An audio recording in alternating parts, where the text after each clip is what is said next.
team's first international matchup is from Notre Dame. Number 0, Emma Clark. Number 2, Jackie Stade. Number 3, Uihlein. Number 6, Julie Gass. Number 7, Melissa Vandenbush.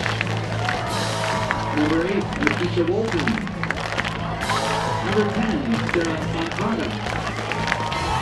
Number 15, Maddie Baie. Number 16, Mackenzie Henson. Number 19, Ella Keenan. Number 20, Sarah Hall. Introducing the non-starters from Mount Horeb. Number 4, Lauren Carter. Number 5, Olivia Torrance. Number 6, Courtney Rutherford. Number 7, Claire Miller. Number 14, Kayla Raymer. Number 17, Johanna Messick. Number 19, Nicole Benfield. Number 25, Julia Strada. Number 26, Katie Cecil. Number 28, Jesse Milton. Number 33, Ashley Beauchamp. And now let's meet today's starting lineups. First, for the Notre Dame Academy, Triton. Senior defender, number 4, Brianna Smith. Junior defender, number 5, Alyssa Flora. Senior forward, number 11, Laura Moss. Senior forward, number 12, Steph Conway. Junior midfield, number 13, Katie Pike. Junior defender, number 14, Marie Hinkos. Junior forward, number 17, Nadia Ervish. Junior midfield, number 18, Hannah French. Senior midfield, number 21, Samira Nur. Sophomore midfield, number 24, Annika Kuso. And starting in goal, sophomore, number 1, Ellie Waleski. The head coach of the Notre Dame Tritons is Bob Rickards. Introducing the starting lineup for the Mount Horeb Tigers. Senior midfield, number 2, Megan Lanier. Senior forward, number 3, Kelly Sullivan. Sophomore midfield, number 8, Rachel Carlson. Senior defender, number 10, Samantha Lambert. Senior defender, number 11, Jenna Matt. Freshman midfield, number 12, Lily Iverson. Freshman defender, number 16, Tess Bayer. Freshman forward, number 20, Cassie Hendricks. Senior defender, number 21, Ellen Hayden. Junior forward, number 24, Brooklyn Myers. And starting in goal, senior, number 18, Shiloh Grant. The head coach of the Mount Horeb Tigers is Mark Newman. Introducing the officials for this Division II semifinal. Matt Murphy, AFC.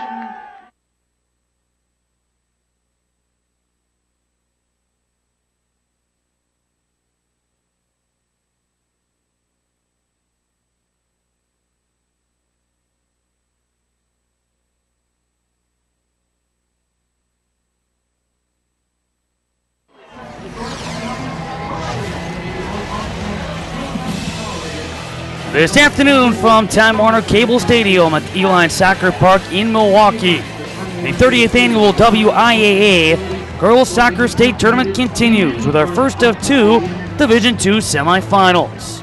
The Notre Dame Academy Tritons out of the Fox River Classic Conference return to state for the 8th time against a newbie to the state tournament field, the Mount Horeb Vikings out of the Badger North. It's continuing coverage of state soccer here on FoxSportsWisconsin.com. A very pleasant good afternoon along with Ozaki High School girls soccer head coach Eric Liebergen. My name is Matt Menzel. So the Division III championship game is set now. It's time to determine at least one half of the Division II championship game that begins at noon tomorrow. You have a Tritons team that was a runner-up a season ago, but albeit a different-looking team. They lost 11 seniors, only about 6 starters gone and 5 back from that team of a season ago. You have Mount Horeb. They've never been here before, but you know, it's one of those where their boys team, they've been to state twice, won the state championship this past fall, and now believe, why not us?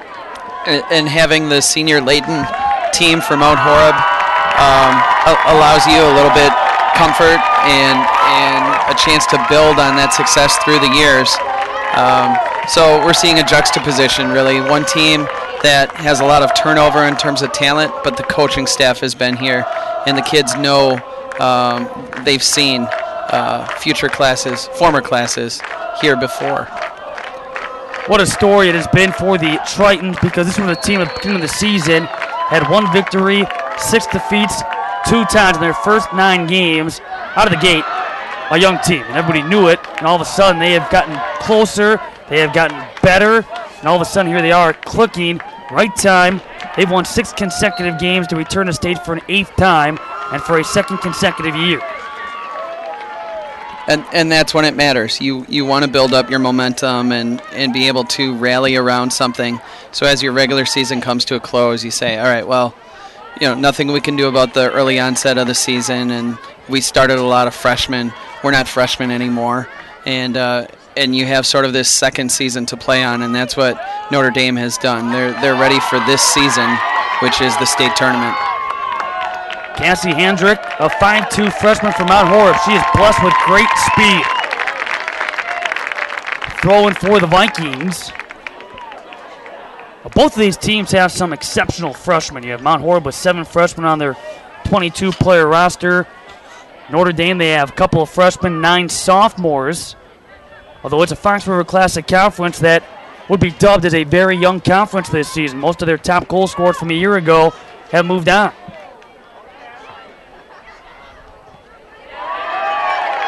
For the Vikings, Kelly Sullivan blocked the second-team all-conference selection in 2011 of the Badger North. A Badger North that was won by Wanakee, who did not allow a single goal in conference play. Sullivan, the first chance of the game belonging to the Vikings. Very opportunistic strike there. A ball that perhaps didn't give the bounce that the Tritons were looking for in the defense, and along comes Sullivan and makes the most of it. I always enjoy these opening minutes of a game where the fans are very much into it. Like you said in our earlier match today, you have 2 teams who haven't seen each other, and they're trying to get a sense for each other, and it's just a battle of will and momentum, and you're trying to size each other up through those opening minutes. You saw a second ago the starting goalkeeper for Notre Dame, that being Ellie Waleski. 5'10" sophomore, 9 saves on the team's sectional final victory against Ashland, a 3-2 W in overtime. Brand new as the starting varsity goalkeeper, replacing Courtney Mullen, who was 5'6". So from a goalkeeping standpoint, adding some size there, 4 inches. And that can be a little bit intimidating when you see a keeper with height, knowing that it's going to be harder to chip her or beat her up high. You always have a little bit of saliva coming down your chin when you see the shorter keeper feeling like, okay, I can slap balls low and I can beat them up high, and you just feel like you have free reign on the goal. It's a different story with the bigger keeper. Free kick coming up for the Tritons. In the playoffs, they have outscored their opponents 17-3. A team that back-to-back seasons now, they have finished in 5th place in the Fox River Classic Conference, yet in a conference that is mixed between D1, D2, they find themselves back to state for a 2nd straight season. Kicked away. Shiloh Krantz, the starting goalkeeper for the Vikings, a 5'7" senior. Shiloh with over 1,500 minutes played with 17 goals allowed, and coming in with a very impressive 0.85 goals against average.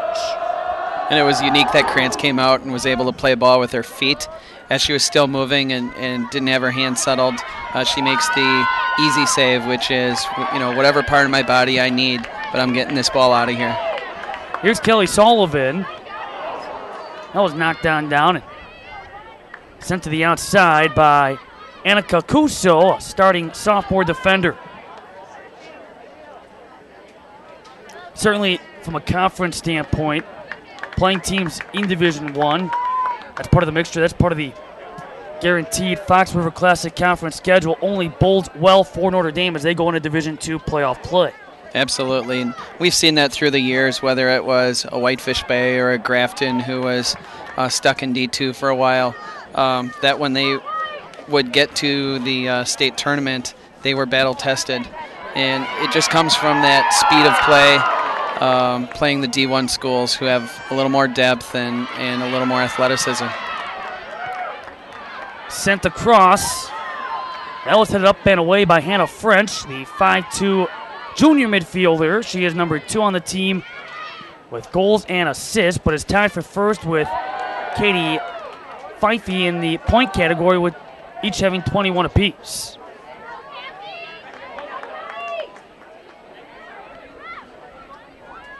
That being Katie Fife, who back again as one of the 9 juniors and one of the veterans that was part of that runner-up team a year ago that lost in the Division II championship game against Madison Edgewood.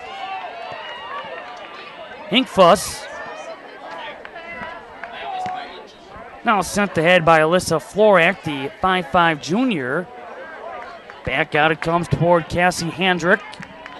Just waiting for her to get a little bit of spacing, because everything I've heard, everything I've been told, is that she is just a speed demon. 1 minute you see her, she's like a flash. Next thing you know, she's got a breakaway scoring opportunity. Love those kind of plays. And they're an exciting player to go ahead and coach, because the one thing you can't coach is the speed. But once they have that speed, you can build off of it and say, all right, we want you to check to the ball and come back for it, draw the defender in, and then we'll play you over the top or down the line. And it's a lot easier to work with a player like that when they already have some skill set that you can't coach. Alyssa Florak sending out a play, a goal kick for the Vikings.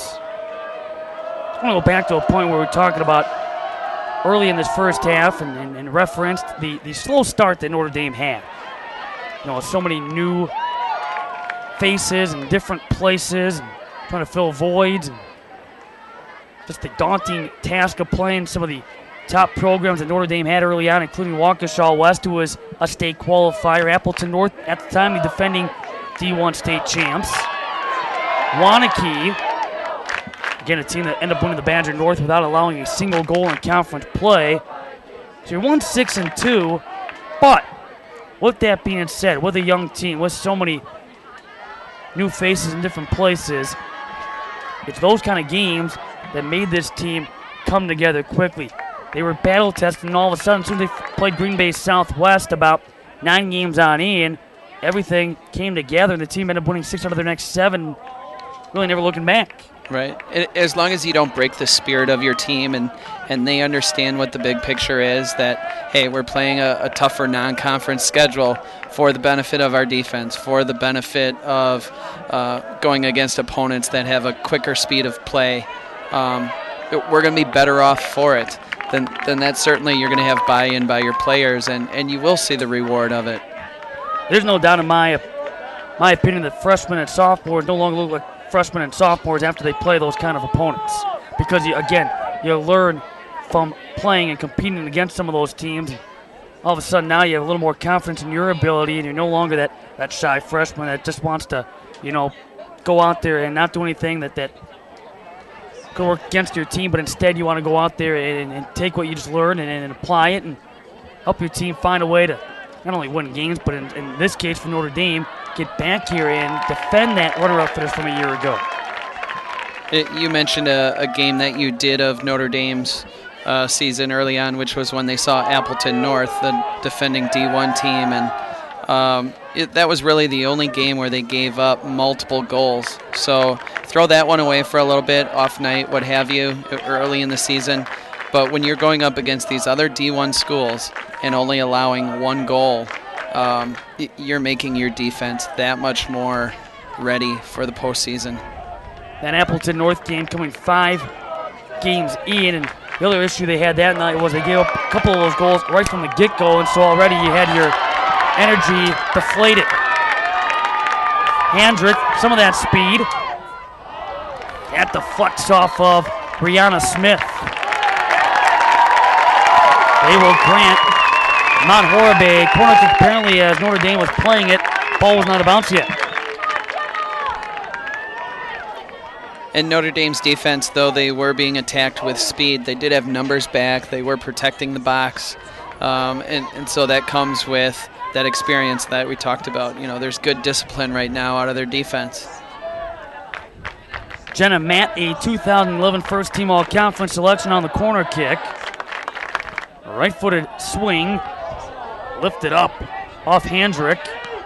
And the strike by Kelly Sullivan. And the ball bouncing out of the reach of Marie Hinkfuss. Mentioned Waleski, the starting keeper for Notre Dame. She has logged over 1,300 minutes this season with a 1.94 goals against average. Again, that's misleading because, again, a number of those goals came very early on. Brooklyn Myers trying to bust through the traffic was Kelly Sullivan. And Waleski with a total of 30 goals allowed, 41 saves, and has helped this team register 9 shutouts. So all this pressure on the Notre Dame's defense, and they're getting called for a foul here. They're going to try to keep Mount Horeb out of the box on the initial flight of the ball. I'm not real excited about setting a wall from this far out because a direct shot is going to be difficult to put enough pace on from this distance. But nonetheless, this might break up a little bit of the passing options if they elect to put a ball low instead of flight one. Ellen Hayden over the 3-man wall, 10 yards back. That's off the knees of Marie Hinkfuss. And she will clear for the Tritons. Throwing here for the Vikings. Coming having won 10 consecutive. Their last blemish came in a shutout to the Wanakee Warriors. There's a game back of Wanakee going 4-1 in Badger North play. Brooklyn Myers, after applying pressure, did Samira Noor, the senior midfielder. Throwing coming up here for Tess Baie, a freshman defender. Headed right back toward Hannah French. Show control for the Tritons. And out of play, looking to connect with Stephanie Elmer. A lot of energy early on in this Division II state semifinal. And like we mentioned earlier, this is still a chance to get to see each other. The crowd is hanging on any moment that is in the attacking third of the field. And they're just sizing each other up a little bit, feeling how the attacks are going to be coming. Again, it's one of those situations where you have a Vikings team who was yet to qualify for state. You have a Tritons team that wasn't expected to be back here at state. Not the way this season got underway, but as the season wore on, even at a stretch where they lost 3 consecutive games right before the end of the regular season, but bouncing back, won their final 2 regular season games, and then into the postseason where they just dominated the opposition with the exception of Ashland in that sectional final. Nadia Dervish able to score the game-winning goal 6 minutes into that overtime. Also the lone goal against Seymour, who seemed to be the obstacle for years to qualify for the postseason, beating Seymour back-to-back years in the playoffs after they had seen their season end against that program back in 2010 in a sectional semifinal by a 2-1 score. Notre Dame showing in the last few moments an attack coming from their stopper position, Annika Kuso, number 24. And that's a unique situation where if you can play that defender, it almost becomes an additional midfielder for you. So if you can get little combinations, you're going to be able to create more opportunities. Restart for Rihanna Smith.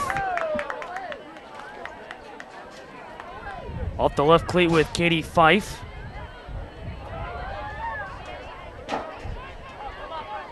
And now for the Vikings, again looking for that through ball, trying to again get the speed involved of Cassie Handrick.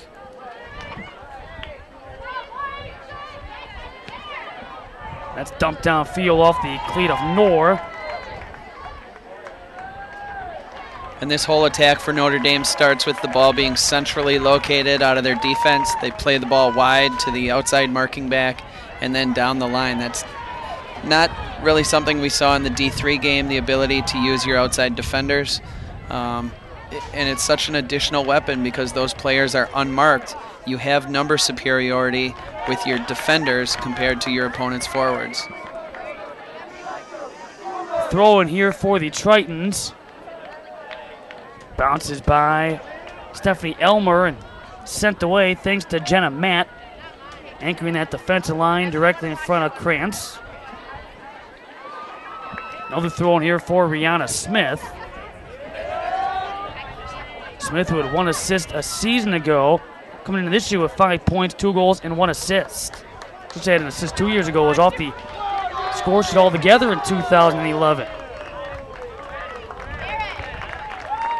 So changes of plenty on both sides.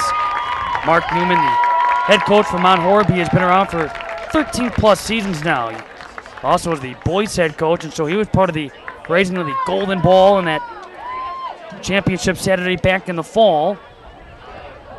Bob Rickards, head coach for the Tritons.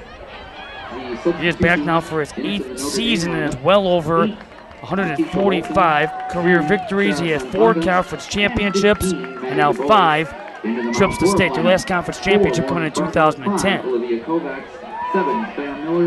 They have had some great teams. It's amazing they've yet to win a state championship. Well, and you have the likes of some of the other notables who are here year in, year out, and that's Waukesha Catholic Memorial and Appleton Xavier to get through. Those are not shabby teams.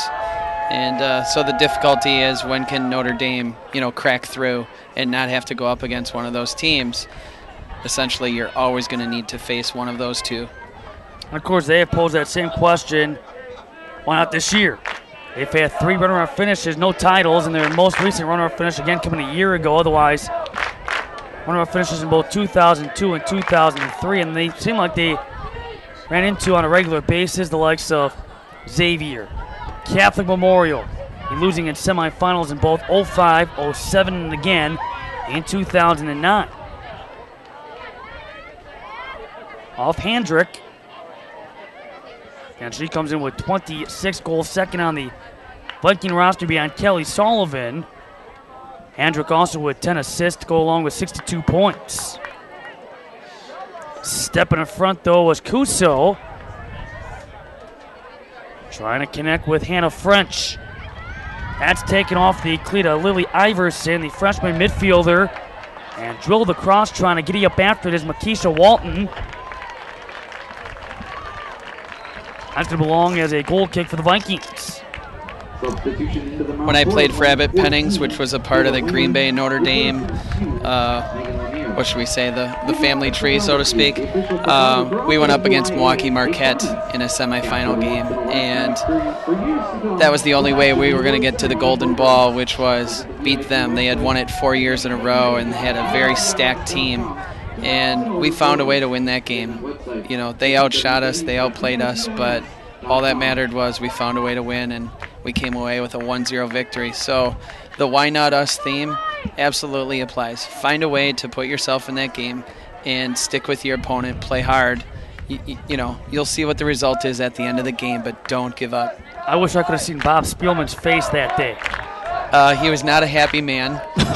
Years later, as I started my coaching career, and he was well known, I want to say, how many titles did he have? In the 20s or something ridiculous? Yeah. I asked him if he remembered that game going up against De Pere Abbott Pennings back in '87, and he remembered it like it was yesterday. There was a penalty kick called. We converted our penalty kick. And first words out of his mouth in that conversation was, "That was not a foul. the player fell. He tripped himself," And so yeah, he certainly remembered that, and he's been a great ambassador for soccer here in the Milwaukee area. Isn't that true about so many legendary coaches, where it's, okay, you win so many championships, but the ones you tend to remember are the ones you did not win. Right.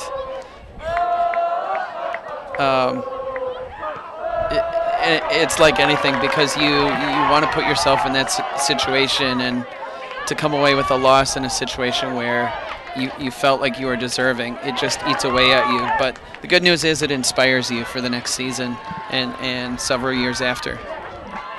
Cuso getting knocked down as Matt sends it to the outside. Out of bounds after Lauren Fargo gave chase for the Vikings. They have outscored their opponents this season 89-17, which breaks down to about an average of 4.1 to just below 1 goal a game they give up to the opposition as the number 2 team in the final Division II state rankings. They were looking up all season long at Catholic Memorial. Notre Dame coming in having outscored their opponents 63-39, which breaks down to about a 2-1, 3-1 goal differential on average. But again, stats a little misleading because it has improved significantly since the first month of the season. We look at last number of weeks, 4 out of their last 6 games have been shutouts in favor of the Tritons.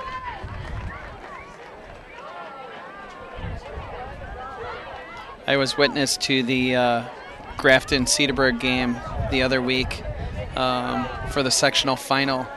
And there in that game, very well even matched game for most part, but injuries played a bit of a part too, and that's one thing that you can't necessarily prepare for is what's going to happen in a game. And so Cedarburg was dealing with a couple of injuries and had to adjust on the fly. They got real thin at their midfield position, and I think that took away a lot of the scoring opportunities for Cedarburg, and then Grafton capitalized. Yeah, the Bulldogs ended up starting the game without one of their starters and then lost 2 more during the course of the game. Number 1 ranked team in Division I, and they were coming in with only 1 tie, otherwise they had won every game they had played. Go figure, Grafton for a 2nd consecutive year. A team the Bulldogs barely beat during the course of the regular season, and Grafton playing tonight for a trip into the D1 championship game for the first time in this their 3rd season at the Division I level. Out of play off the cleat of Claire Miller. Just so many storylines that we're following over the course of this semifinal Friday, that being one of them. Of course, they are playing Madison West, who is taking everybody by storm after one day because, again, they capitalized on 1 shot. Nothing all that flashy about it, but it's all it takes. I think there was a course of that same storyline a few years ago where, was it Middleton against Homestead? 3 for 3 against Brookfield Central in the semis. And, so it's certainly a rarity to see that occur in front of your very eyes, but that is a part of soccer. Here's a situation that is somewhat new to soccer, the decision to have a water break halfway through each half, essentially to keep the players hydrated during this very warm state semifinal. It's hot out there. We were down on the field in between games, and that heat is rising like you're under a heat lamp. Off that turf, it is a sauna on the pitch. And so a water break about midway through each half from here on out. But talking about that Middleton team, 3 for 3. They upset Brookfield Central, who was coming off their ridiculous streak of D1 state championships. Went on to play Homestead in the championship. Underdog again. A defensive tactic. Just boot it downfield. Make Homestead chase. Got the game to a shootout in 2006 D1 state champs. There will never be an asterisk in the record books of how you win your state championship. And so it's just, find your way, find your will to get there. Doesn't have to be pretty. Right. I know it wasn't a well-liked tactic if you're Homestead, but Middleton knew that was their best chance to win a championship, and so be it.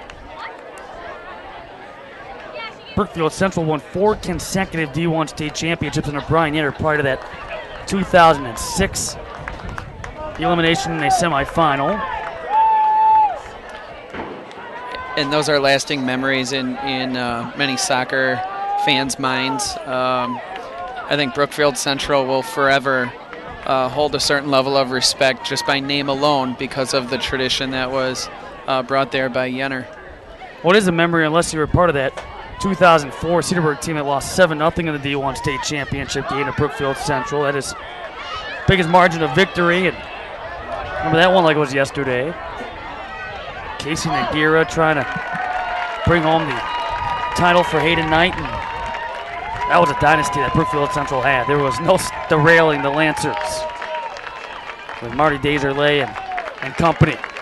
Again, both teams making a wholesale of changes here in this Division II state semifinal. 23rd minute, we are scoreless. What have you seen so far to the first 23 minutes, this feeling out process we have between Notre Dame and Mount Horeb? Just the point that I made earlier that Notre Dame has a willingness to get their defenders involved, if nothing else, getting them involved in the attacking possession and then slotting balls through. Mount Horeb seems to attack more up the middle and trying to slap passes for their forwards to run on. Long run to make for Cuso, but able to make it against Kelly Sullivan. And now across midfield thanks to Lily Iverson. And breaking after it is Ellen Hayden. She got tripped up. Sarah Santaga was there for Notre Dame, guilty of the Triton foul. Santaga, a 5'10" sophomore midfielder. And another look as you see the loose ball in which Ellen Hayden looking to run down. And in comes Santaga, tripping up from behind.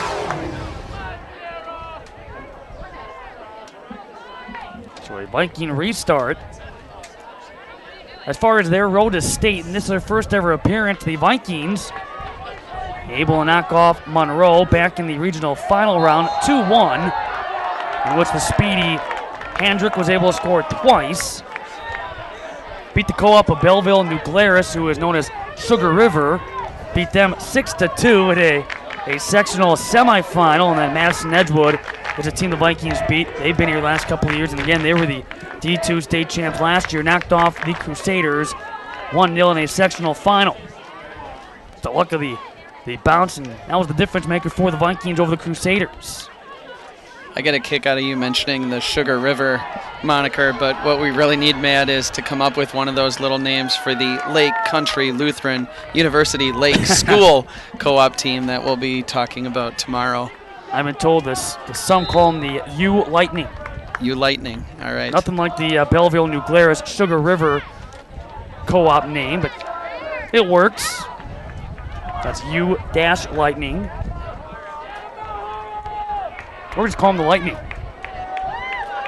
So a free kick here for the Vikings.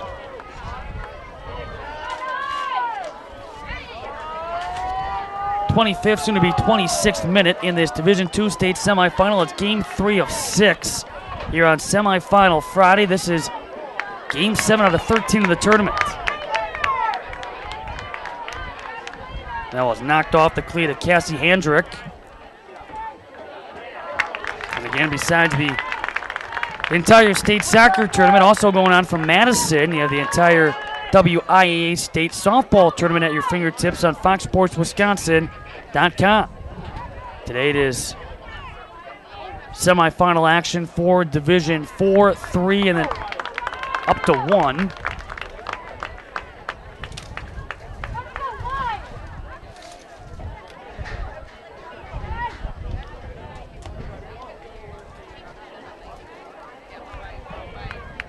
And a goal kick coming up. They're getting ready to start their Division 3 semifinal action from Madison, the 37th annual WIAA State Softball Tourney. Here in the 27th minute, as D2 underway, D3 in the book. Lake Country Lutheran University Lake School in their first ever state tournament appearance, pulling off an overtime upset of the Zephyrs from St. Mary's Central. It was just a few minutes, not even 4 minutes into overtime, and Jamie Schnuck a hat trick. Looking to strike first with Kelly Sullivan. She gets taken down and a foul against the Tritons outside the box. So what we're seeing here is the referee determined a foul was committed, probably 28, 29 yards out, something like that. At the time, Mount Horeb had the advantage, so he was late with his whistle to see if anything developed for Horeb. It didn't, and now here's the free kick. Again, a three-player wall for the Tritons.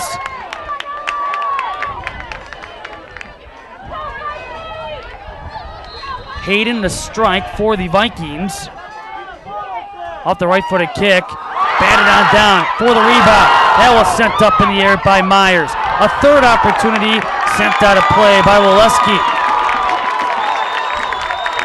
I'm not going to question Wileski on her ability to cleanly catch that ball, but if you do need to knock that out, you got to knock it out away from the goal. There was dangerous opportunities with that ball spilled right in front of the goal, and they're fortunate to be out of this with just a corner kick right now. She batted away the first opportunity by Ellen Hayden, and right there to pounce on the rebound was Brooklyn Myers, the 5'4" junior forward.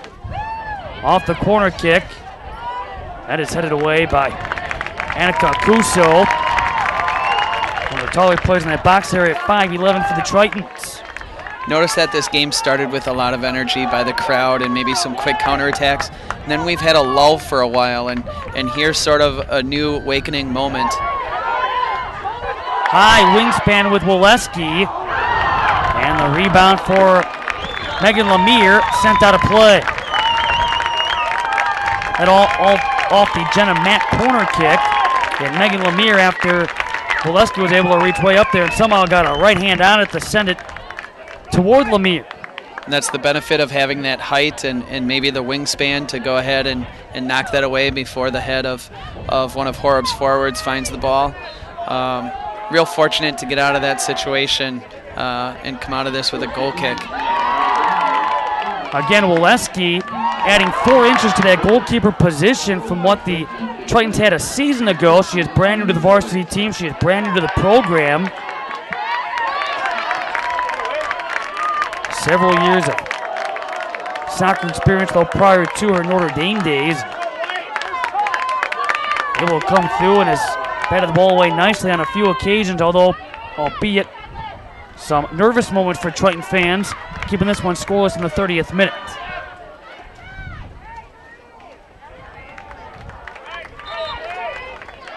Some changes being made to the Triton 11. They will make 3 changes to Bob Rickards. Third coach in program history, and again, this being his 5th state tournament appearance.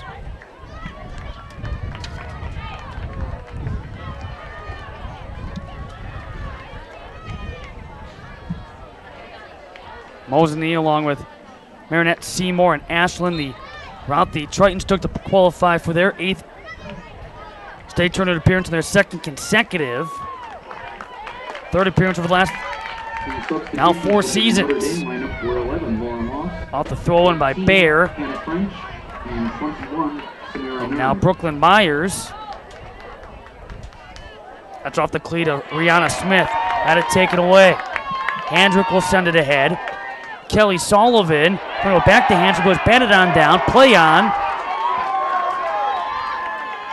And for the Vikings, Johanna Masick able to run it down.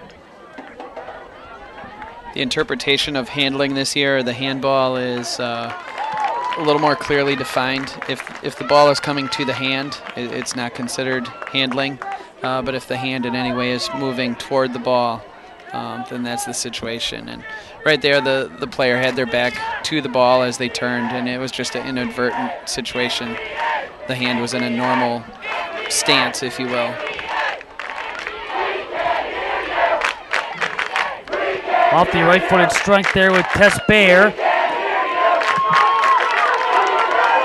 And now downfield, Hinkfuss. Whistled out. She was battling Brooklyn Myers. Myers touched it last. Fans trying to again jumpstart the energy level on the pitch. Sullivan just over the head of Handrick. Trying to cut back on the outside, trying to get around Rihanna Smith. Handrick and now Smith. As Notre Dame getting knocked down, trying to find Hannah French. Smith having her hands full with her mark in that corner, just constant pressure by Mount Horeb to try and win that ball away. Florak on the save. Vikings again trying to spread it out. Hayden lost her footing. Is able to send it back again with Johanna Messick. Knocked away from Rihanna Smith. Vikings keep it on the far touchline. Able to hook up with Handrick. She cuts in. Off her left cleat after she was trying to drag it. But deflected off and out. Staying with Mount Horeb. It's easy to see why Handrick is one of the leading goal scorers for Mount Horeb. She's not content with just serving the ball out wide. She wants to cut on those defenders and get in and give high percentage opportunities for herself or teammates. Again, Jenna Matt on the corner kick.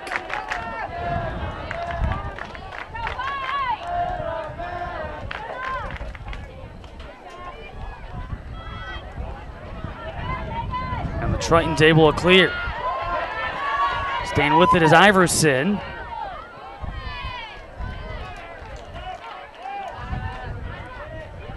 And it bounces out after Jenna Matt ran out of room. Winner of this game will get the winner of Xavier against Catholic Memorial. They're about to meet for the 4th time in the state tournament. That comes up at approximately 3 p.m. D2 state championship game comes away at noon tomorrow.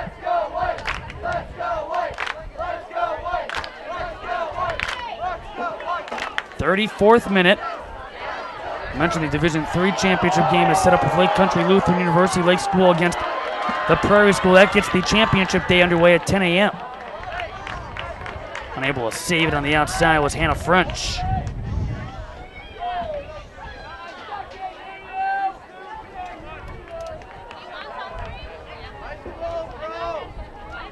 Hayden.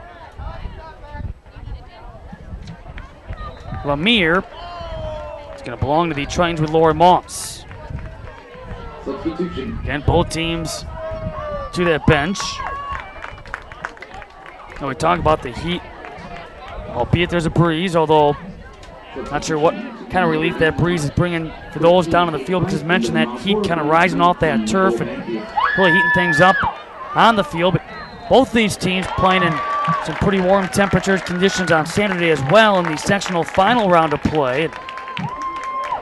That seemed to be the common theme for anybody that played on Saturday in those sectional finals was, you know what, our team came out with a lot of energy early on, and then you could tell the heat got to them as the second half went on. The manufacturers of jerseys within the last few years have done an exceptional job of making those wicking type uniforms, so they're very thin and they seem to not weigh you down as you're perspiring. We talked about the darkness of the rubber granules in this field and absorbing some of that heat and possibly that being a factor. I think we should also mention the size of this field is probably one of the maximum sizes in terms of the width of the field, and that's just more space for players to run onto. Of course, it's going to be just as hot and humid come tomorrow anyways, as these teams trying to get onto Saturday for that championship game. Here's a foul that wasn't really much of anything to look at, but it sort of sets the tone for the referee to take control of this game. A chippy foul that this free kick isn't going to result in anything. He's just getting control of this game.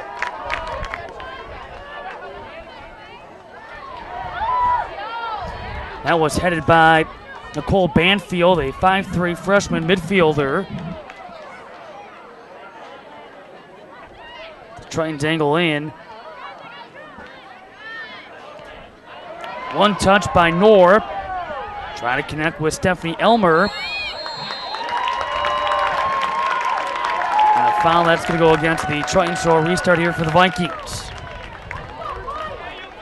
I noticed that Mount Horeb's a little slow on the backside defending of their midfield, so if Notre Dame does look to change field, they might be able to get number superiority down the line a bit.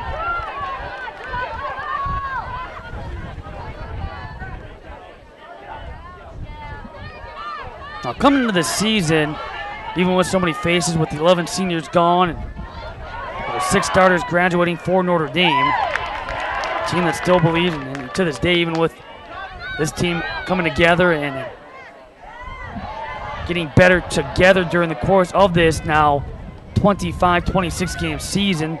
Defense, short passing, that according to Coach Rickards has been consistent. That has been a strength of this team since day one. I bring up the short passing game because much like in our Division III game, a couple of teams that take pride in their short passing, the adjustments they have to make playing on the turf, and doing so, it's the speed of the game. Right.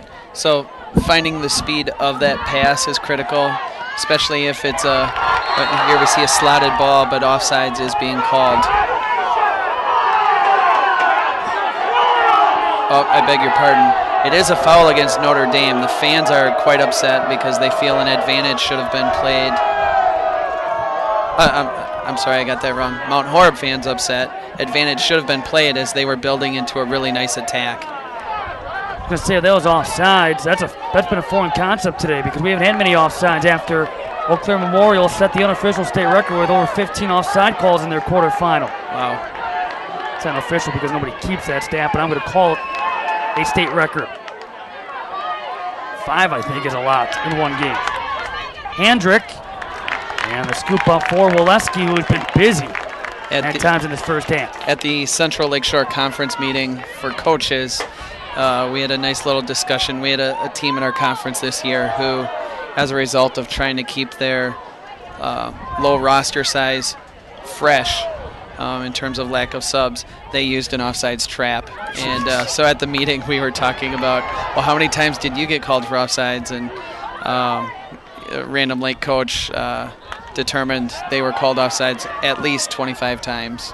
Wow. I thought I was upset with a dozen or so, but that was their tactic to use, and it works well here and there, but you're going to get burned by it, and that was the case for Sheboygan Christian. Soccer is a funny sport when it comes to different tactics some teams use. A couple of years ago, I think it was in Division III, we had a coach that every stoppage in play, he made one substitution. And so constantly you had players coming and going. There was no flow to the game. Couldn't really get into a flow of the game because every stoppage, you look toward that touchline and in comes a sub to keep some fresh bodies out there. Sure. And we've seen that tactic when a team is up a goal and there's 15 minutes to play, that sort of situation. But it can wear mentally on your opponent too when you're imposing your will and your style of play. And though that doesn't sound like a style of play, that's something that his team was accustomed to, and the opponent wasn't. Final seconds ticking off here in the first half. Division II state semifinal between Notre Dame and Mount Horeb. Scoreless through 40. You're watching continuing coverage of the 30th annual WIAA Girls Soccer State Tournament here on FoxSportsWisconsin.com.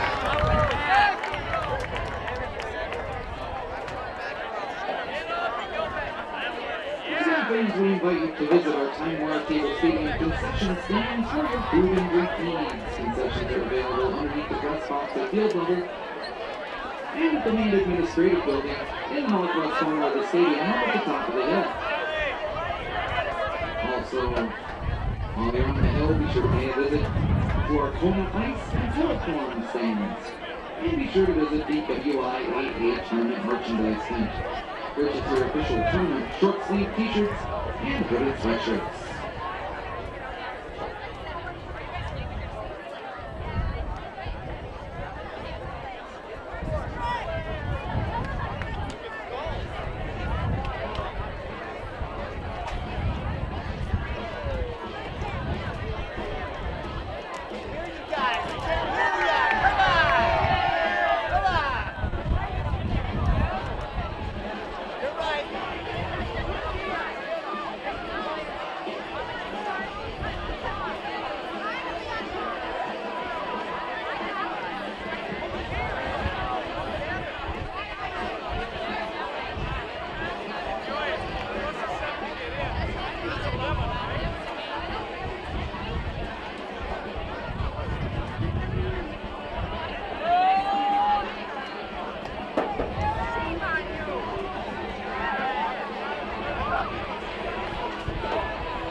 when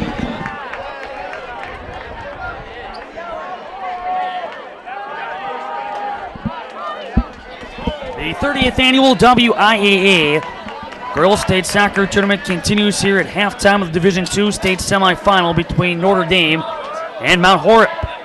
With Eric Liebergen, my name is Matt Menzel. We are scoreless after 40 minutes of play. What did you see in that first half?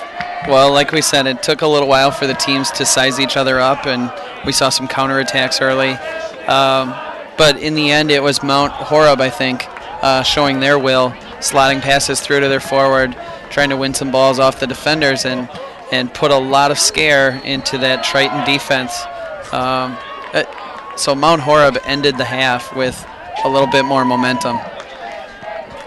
Again, the Tritons coming out with their blue and white on, and Mount Horeb in the all-white in their first ever state appearance. Already we've seen two other newbies to the field on the Division III side, including one moving on to a championship game. Back along the near side with Rihanna Smith. That in front of Cassie Handrick, who again really hasn't been able to utilize that speed in this game. Maybe one or two runs, but that's been about all. Ball thrown in by Ellen Hayden.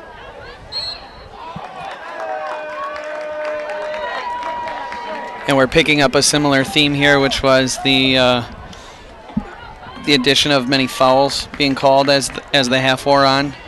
And this one is just at the beginning attacking third here, so it's dangerous enough that you're going to be able to flight a ball into the box. Hayden floating it into the box. Was trying to hook up with Handrick, but flanked by a number of Tritons. Kept in by Megan Lemire. And then cleared upfield, that off the cleat of Rihanna Smith. Asking for the through ball. Elmer receiving that through ball on the pass from Hannah French. They go back to French, back to Elmer, but in between the pair is Samantha Landmark. Staying alive on the near side with Moss on the cross. And it's put off a hop by Krantz. Thought we were going to hear a Dr. Seuss line there, Matt, with the rhyming, but as Notre Dame made that attack, it came with the counterattack, good use of space down the line, and then they got a little too unselfish, trying to go back to one another just one too many times. If the defender's not fully committing to you, carry that ball, get your team closer to the box, and they elected to try the other route. As a result, the pass got intercepted.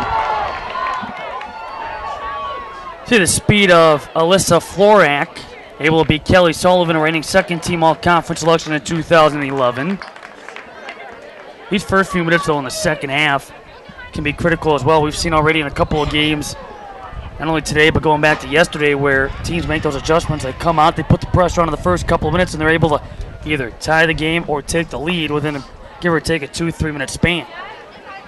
I always look at the other levels of sports, be it the collegiate and the professional, and when you see momentum swings in those levels and you think, my God, these are adults that we're talking about, and now you put it back on the high schoolers, just how critical momentum swings can be. You know, when you're looking at essentially 15, 16, 17-year-old athletes, that's a big part of the game.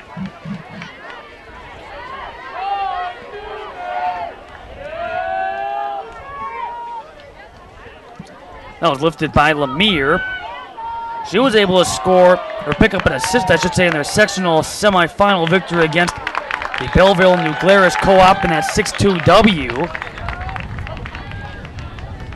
We've seen Ellen Hayden already on some of those free kicks. She picked up an assist, scored 2 goals, had an assist in the sectional final, but had 2 assists in the 2 goals in the sectional semifinal.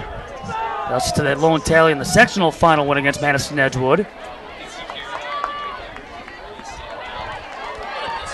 And now left for Ellen Hayden. Hayden. Boy, that nearly worked to Kelly Sullivan's benefit. Just talking about what Hayden has been able to do. This is how she picks up most of those assists, with that inward swing, and in that case, you had Sullivan cutting.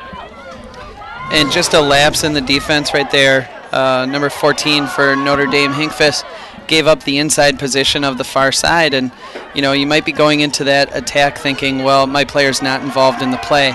Along comes a centering pass, and it becomes critical that you, as a defender, protect that inside positioning. Trying to connect with Elmer. Just take it away from her, and staying back is Moss. So watch this one roll out of bounds. 45th minute. Winner gets Xavier or Catholic Memorial.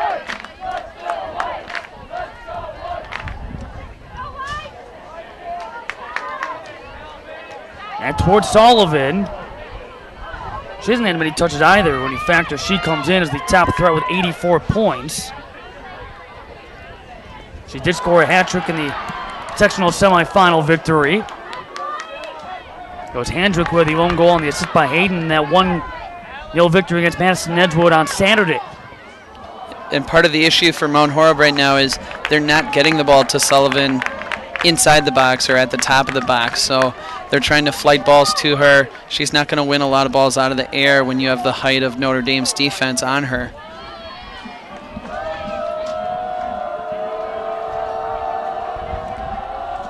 Hayden.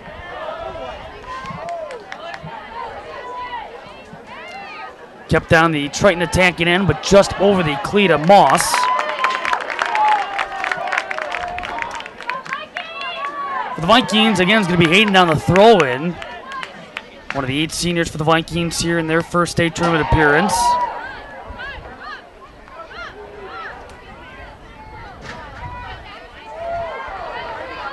This team feeling like, they have a heck of a 1-2 combo. You have Hendrick because of her speed. You have Kelly Sullivan. Nice, strong, physical player at times at forward. Together they have combined, and they put up 146 points.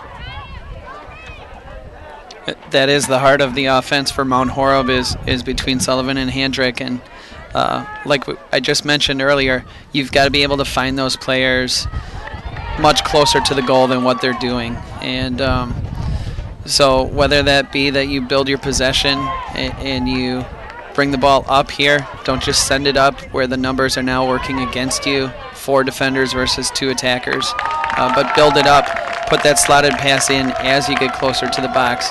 They're going to be able to finish for you from closer range. Third on that list is Brooklyn Myers, who has scored 8 times, picking up 10 assists, good for 26 points. She's actually been the closest to scoring in the game for the Vikings.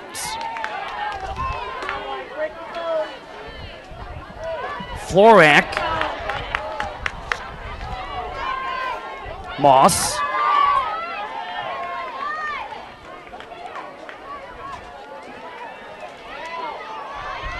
As Hinkfuss on the dribble, splits a pair, but it was knocked off her possession by Rachel Paulson. Coming over with Samantha Landmark.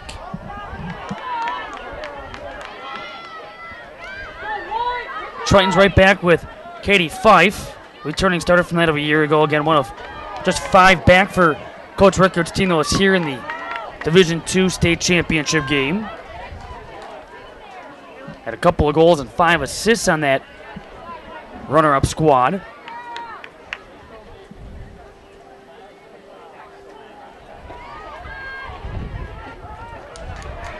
Another Triton takeaway, but for the Vikings, won't take a bad hop, allowing the Tritons to play it back. It's interesting how long Notre Dame has sort of kept possession on this half of the field, and Mount Horeb is winning the ball, but then they have an errant pass or an errant touch, and as a result, it goes right back to Notre Dame.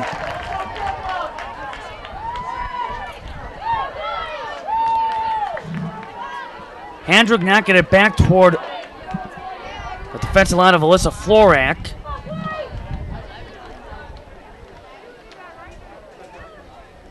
A game that has headed, as they say in soccer, the ebbs and flows. And we have seen pretty good pacing. They're slowed down. The crowd starts getting into it. Pacing starts back up again. Kind of a slower beginning. And as you mentioned, most of the possession on this left side of the midfield to open up the opening 9+ minutes in the second half. And Notre Dame right now with their possession, as they elect to pass the ball wide to the defense and take what's given to them, it starts to wear on a team like Mount Horeb. You feel like you're defending for minutes upon end, and makes your keeper nervous, makes your back defenders a little nervous. You're essentially playing with fire. Here they clear a ball, but it's going right back to Notre Dame. They'll be able to bring it up and build their possession. How big was Waleski in that first half? She did great, trying to punch that ball out of the air on that attack, but there's something to be said for her height to help her out as well. There's still a little bit of nerves when she spilled that ball in the box and gave Mount Horeb perhaps a great chance to take care of a spilled ball. That was French on the cross. Now she was battle-tested in that first half, which was the story in the sectional final, which she had to make 9 saves. And the Tritons able to prevail against Ashland 3-2 in overtime.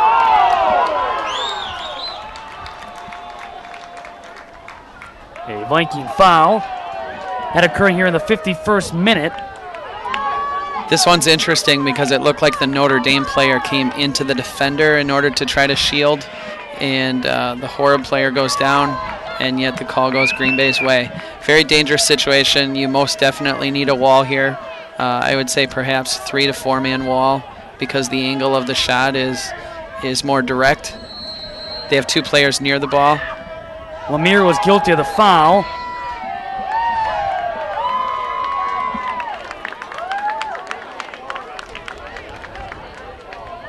Well, somebody may have jumped too soon and they have to back up to 10 yards. So Florak gives way and the strike is blocked. It was taken by Hinkfist after Florak with the decoy. Myers. Again lifted off Brianna Smith's cleat. Going airborne, looking for it, still loose. French battling, covering up is Krantz. On the free kick with the decoy runner, we saw that in a men's national game the other week. Guatemala elected to put 2 players on the ball. And the benefit of that is the keeper isn't sure if you're going to be in swinging or out swinging in terms of what corner the shot is going to be taken on. And it can sort of fool the keeper into protecting the wrong corner. And now Florak. Waiting back was Elmer, and Krantz will pick it up. Shiloh Krantz only needed to make 3 saves in the team's 1-goal victory in that sectional final against Madison Edgewood. Impressive win for the Vikings and knocking off the defending D2 state champs. Handrick was slowed up by Florak. And that's sent downfield by Katie Fife.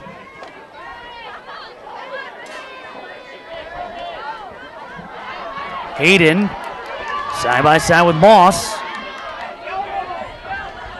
Trying to find an option. Try to cut back on the outside, but then Moss sticking the cleat out there to send it out of play.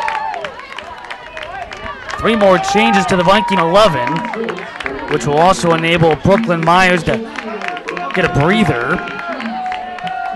He's been a nice weapon to have in front, at least in the first half. A couple of saves that Waleski's had to make is because of the 5'4 junior.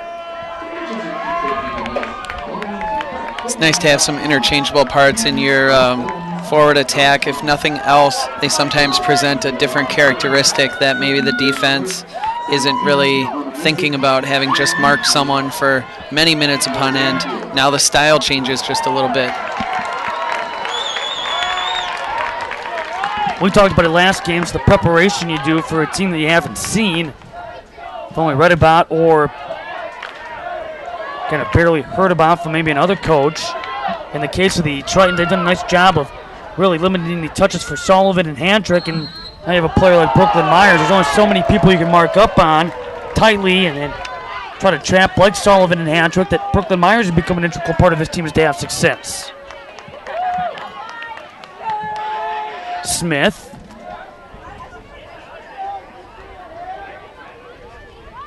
We saw that in the Prairie game this morning for Division III semifinals. You know, they have a 2-headed monster in their attack between Ware and Wolf.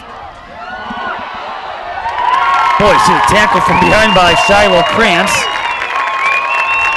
I tell you what, that's great goalkeeping, though. The tenacity to make that decision to come out for the ball. It's still a little bit loose, and she is searching for that ball, doing everything in her power to smother that up.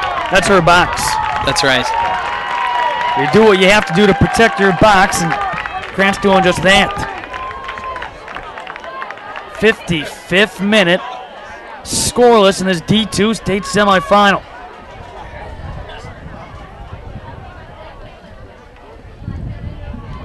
Trying to find Handrick on the bouncer. There she is. But coming out is Waleski. And there's the speed where that becomes a big asset. Well, and there's the bounce. You know, for Notre Dame as a defender, you don't want to let that ball bounce in your box because your opponent is already running onto it and you're trying to figure out the pace of the ball after the bounce. Try to win that ball out of the air with your chest or head, but win it first time that you can. Lifted by Miller. And now Kelly Sullivan. And against Cuso. Those two taking a tumble, and the foul is whistled against Miller. Took it against Sullivan, who was battling with Cuso. But again, notice the attack for Mount Horeb. Give your forwards an opportunity for the ball inside the box, and you're going to get, you know, good chances there. You're gonna hold the breath of Notre Dame's defense and fans. 56th minute.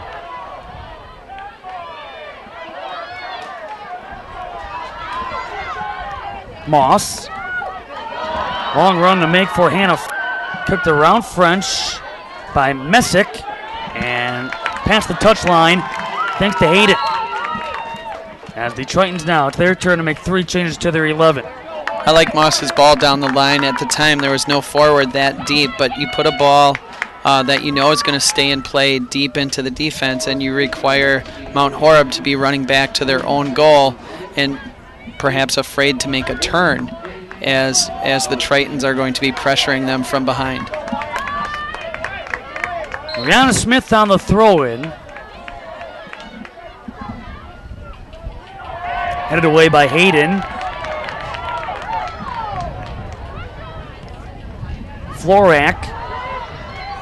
And again, coming out just to nick the time to play it off the hop is Krantz. Just put it off the hop off that turf.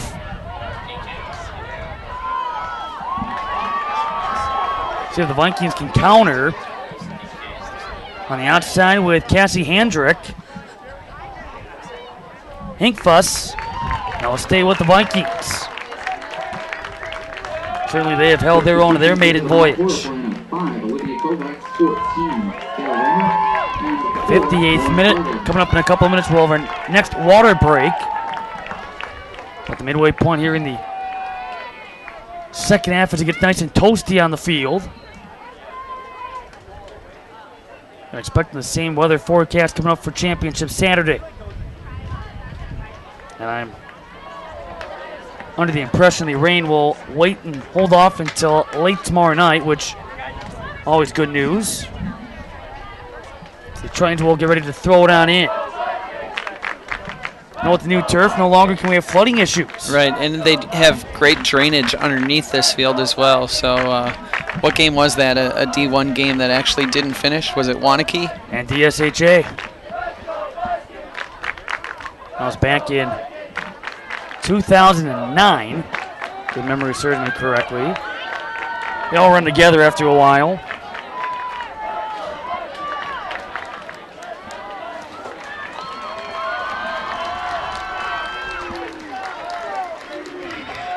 Corner kick for the Tritons.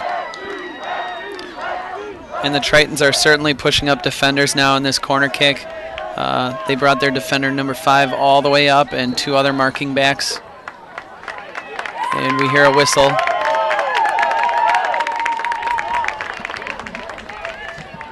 By the way, that game we were talking about was 2008, yet DSHA won it in both 08 and 09, the D1 state championships.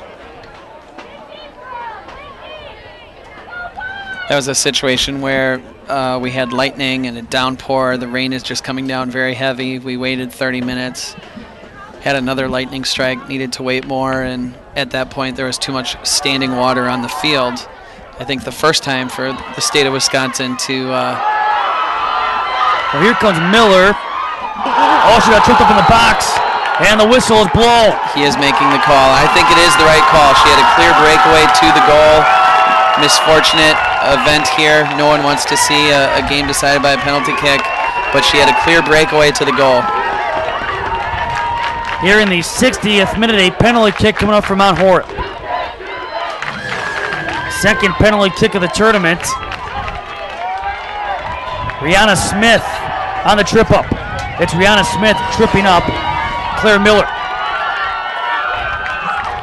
And it's not so much the intention of the foul, but the fact that she did take the player out of the play. Cassie Handrick looking for goal number 27. This against Ellie Woleski.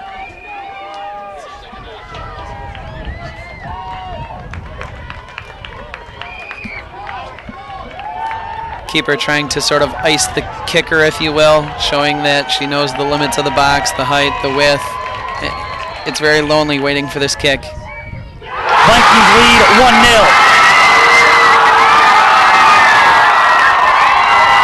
Great composure by Handrick, just waiting for the keeper to get settled in, and she'll pick her moment. It's so important to put a well-paced ball on goal. What you don't want to do is end up missing the goal. She could have gone a little bit lower and maybe to the side, but she puts enough pace on it that the keeper's not able to handle.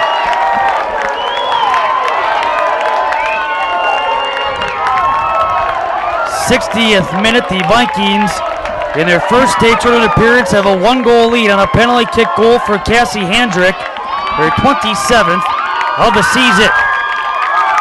After getting tripped up in the box in the battle against Rihanna Smith. And with that, an appropriate time for a water break.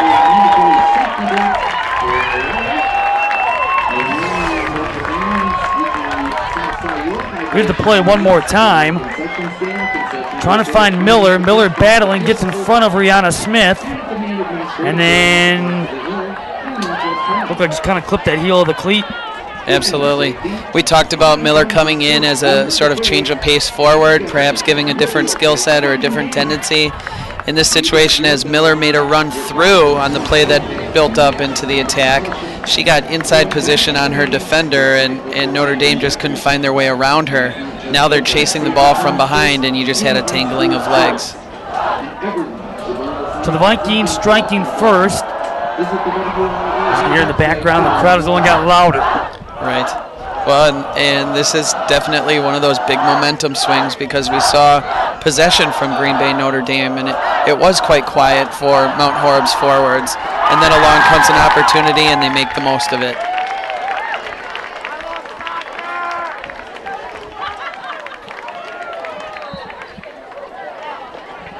So a water break here. Everybody's staying hydrated, including the ball boys and volunteers all around that field.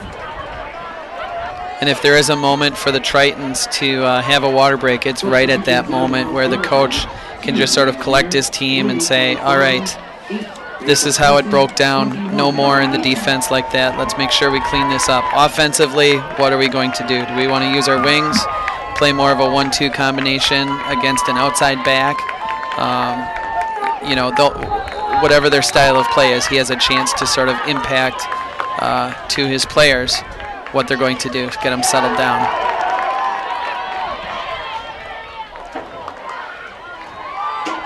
Sullivan.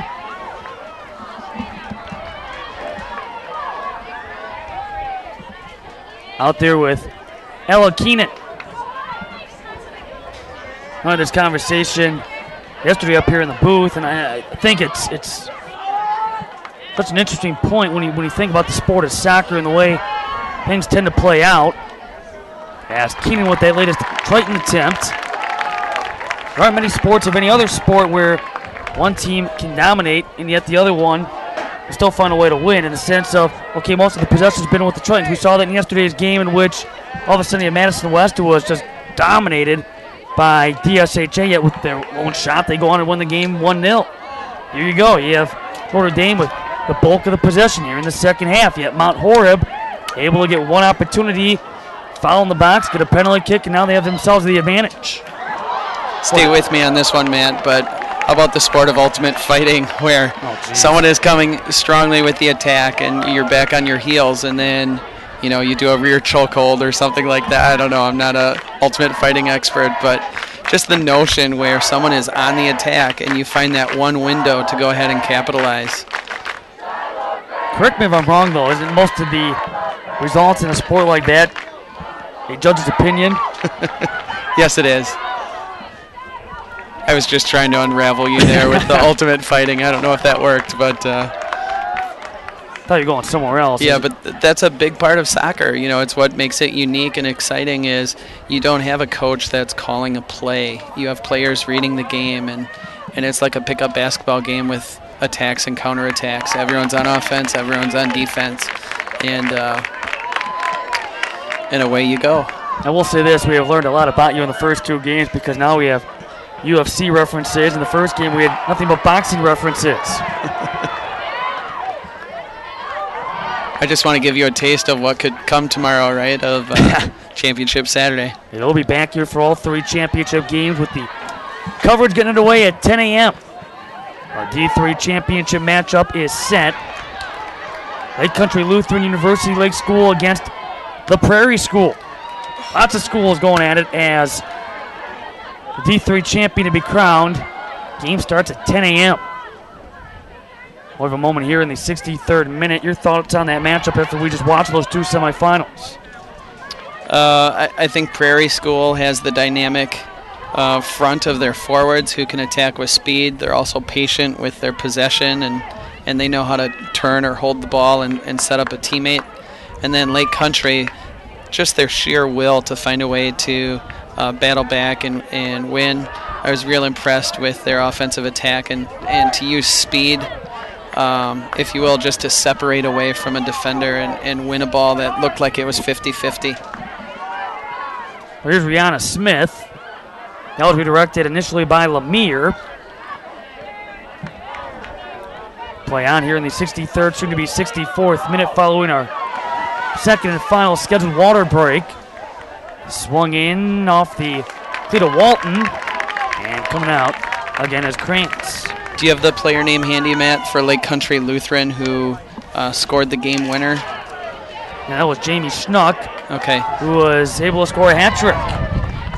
And for Schnuck, you know, she separated herself from the defender and then just on sheer will beat the keeper to the loose ball as well and force the keeper to sort of wait because if she comes charging, she's going to leave an empty net. And as it was, you know, there was no man's land for the keeper in that situation of St. Mary's. Again, that came 3 minutes and 8 seconds in overtime. Fife. Here's a Triton opportunity, but good defense from behind. Tess Bear able to take something off that shot. So a Notre Dame corner kick.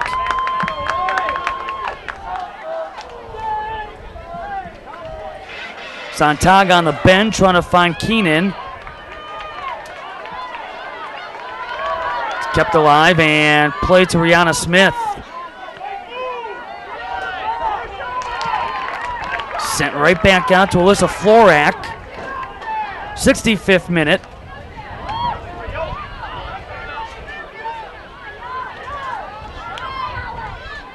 And now with Walton.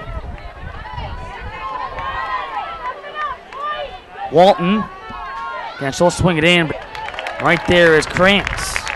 That's a speculative effort, just a little too far out for a direct shot. You'd be better off with some type of chipped ball or a situation where you can play into a teammate.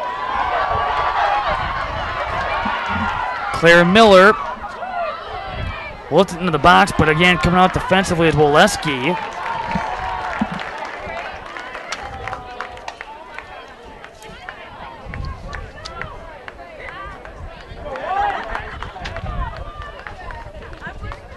Hinkfuss. Going back toward the ball was Hannah French. And now the lead feed from Sullivan. That was knocked out of play off the cleat of Lauren Fargo, the 5'4 senior. Vikings will make a couple of changes with Samantha Landmark being added to the defensive line. Landmark, one of the starting 11 here this afternoon. A penalty kick, shot and goal by Handrick. Right now the difference maker as the Vikings in the 60th minute able to take a one-goal lead. Trying to hang on in their maiden voyage, trying to get to the championship game.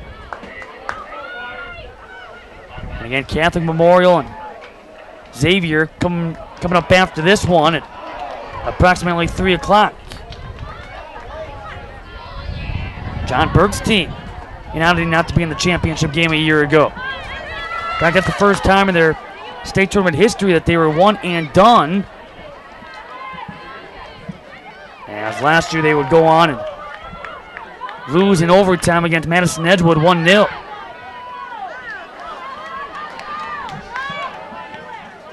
That was swung in by Walton. Going to break for it from behind was French. Nice control by Messick.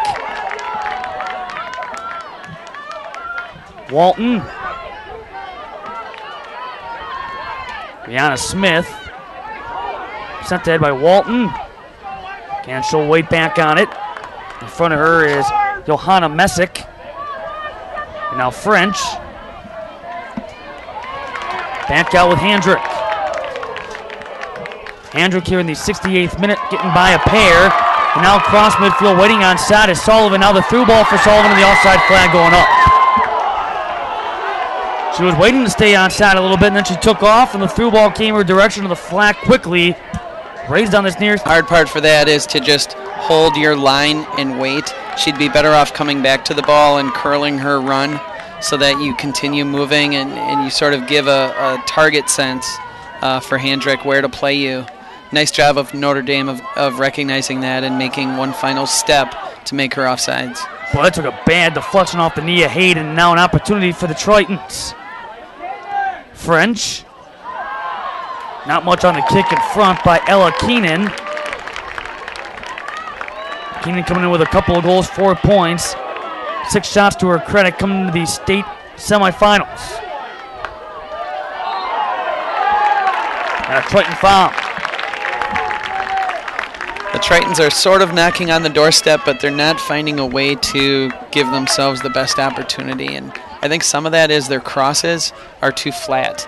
So they're perfectly square and they need to be a little more diagonal, or they need to bend their ball a little bit so that it's harder for the defense to read. This is a Tritons team that was actually down a couple of goals halfway through that second half against Ashland. Able to tie the game with 6 minutes left in regulation on Saturday before eventually winning it by way of overtime. Right now they're facing a 1-goal deficit. For the 70th minute of time, they look a little bit on the NC side, but they've been in a worse situation already in the postseason and found a way to come back and win.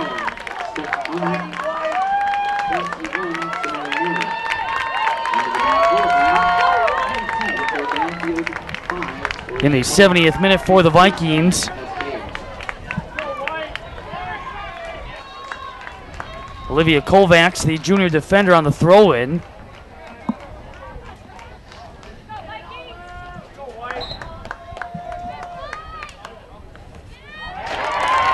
We'll stay with the Vikings.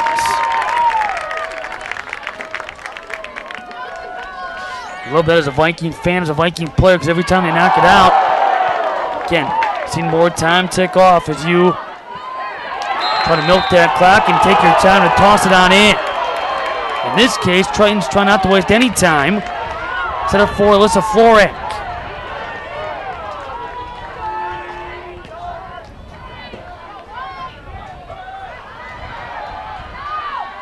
That was French.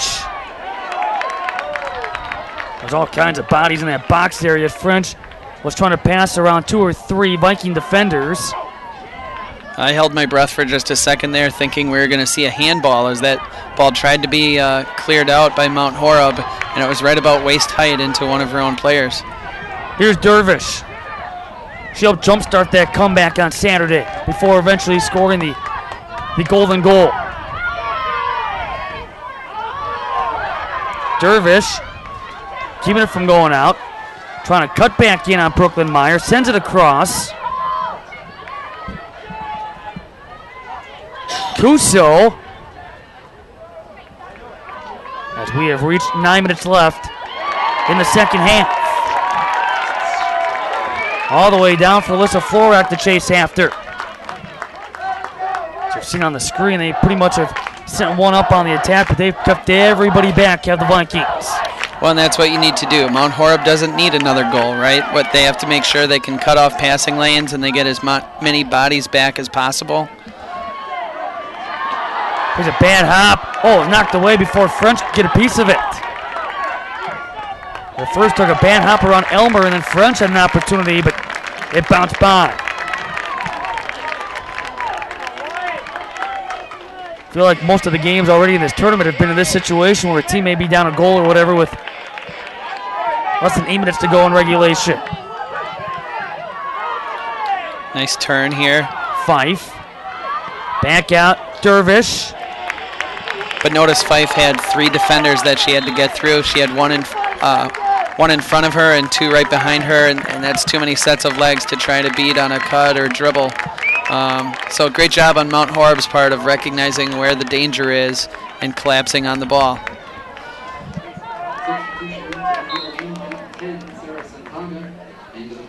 On the goal kick, taken by Jenna Matt.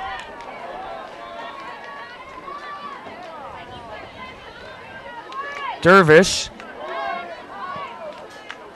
And now with Rihanna Smith. Headed in front and moving in is Fife. Looking for the angle. Turning, shooting. That was blocked. Looking for a reload. That never develops thanks to the defense of Jenna Matt. Fife giving Notre Dame perhaps their best opportunity so far in the second half. Cutting inside the box and ready to crank a ball. And there she is again with the header. Waiting back that time was Moss. Coming out to play it. Shiloh Krantz. Inside of 7 minutes. So far the difference maker, a penalty shot for Handrick in the 60th minute. The takeaway in the through ball. Look out for Sullivan. Sullivan and a 2-goal lead for the Vikings.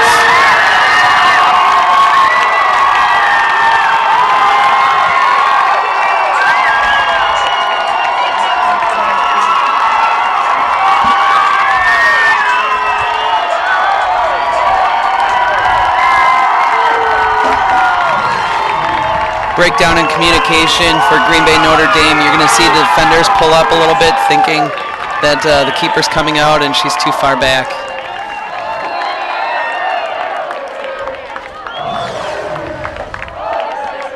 Had one defender to beat. Sullivan did just that, and she scores her team-leading 38th goal in the 74th minute. Ball bouncing up off of Katie Fife on the hand.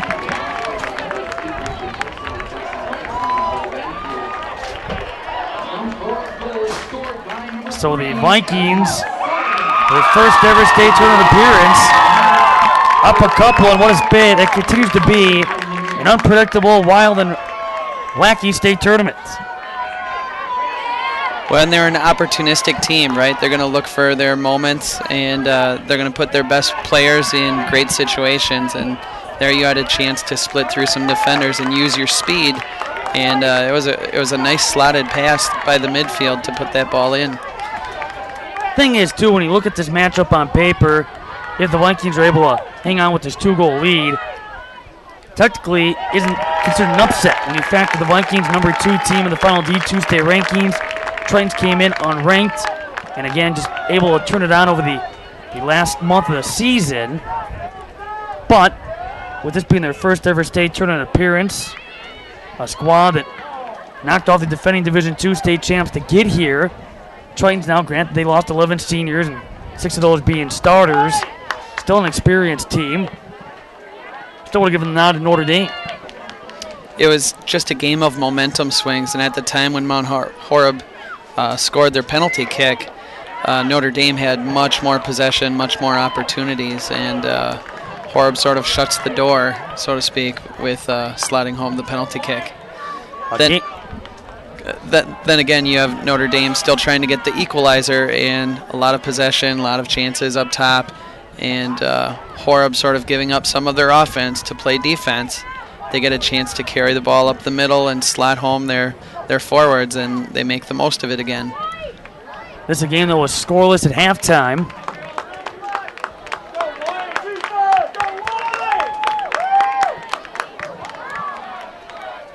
And the lift out of play by Stephanie Elmer. She was able to score 5 times last year, 6 times this year. Well, again, we saw the boys team bring home the Division II state championship at last Saturday in October. Might it be a sweep? Vikings inside of 4 minutes away from being in the Division II championship game here in the springtime. Looking to follow suit in this their first ever appearance. Their boys team has actually been in state back-to-back years for their 2 all-time appearances. Lost in a semifinal in 2010 before they would bounce right back the next year, which not always guaranteed. They will get back here, and then again they were able to bring home the golden ball.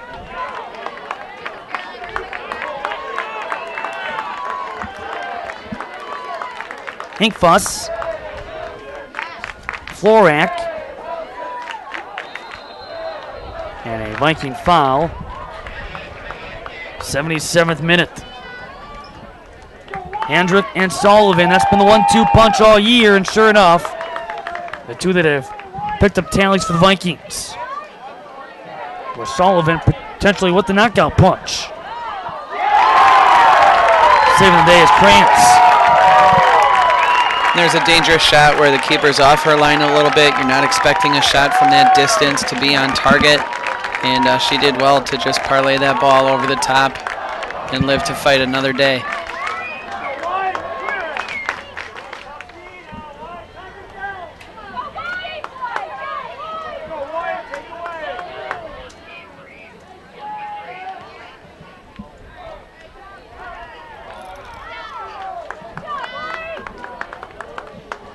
Going to stay in the corner. Here's that last Triton attempt. Just the fact that that was a one-touch shot, you know, the player didn't settle it down, went for it right away. That's difficult for a keeper to make sure of her positioning.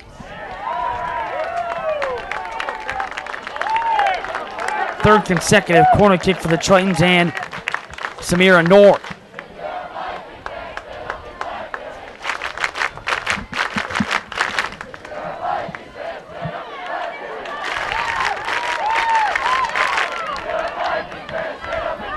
Looked like there could have been a handball in that box. The referee felt there wasn't, and now we have offsides to stymie away the Notre Dame attack again. The inside of 90 seconds. This unpredictable state tournament continues. The Mount Horeb Vikings in their first ever state tournament appearance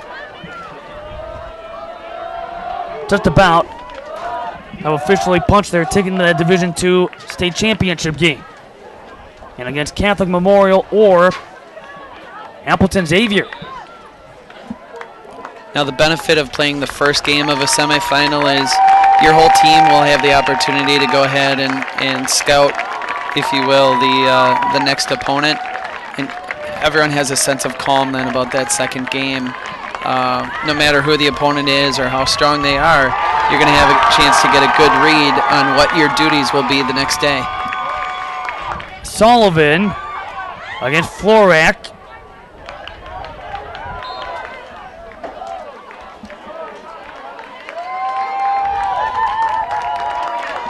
Final half a minute ticking down. A goal kick for the Tritons, whose season will come to a close at 13-11-2. A pat on the back to Bob Rickard's team for what they've been able to accomplish this season, because I'll tell you, the first 8 games of the season, 9 games of the season, I saw this team play and still trying to figure some things out. Special bunch that will have a bulk of their roster back next season. But today belongs to the Mount Horeb Vikings. 11th consecutive win. They go to 20-3 and will find themselves in the Division II state championship game at 12 noon tomorrow. Cassie Hendrick, the first goal in the 60th minute on a penalty shot. Kelly Sullivan, the knockout punch in the 74th minute. Your difference in this Division II state semifinal. And looking at the scoring, here's the foul that set up the penalty shot. As Miller battling against Rihanna Smith. Smith clipping Miller from behind. Penalty shot granted.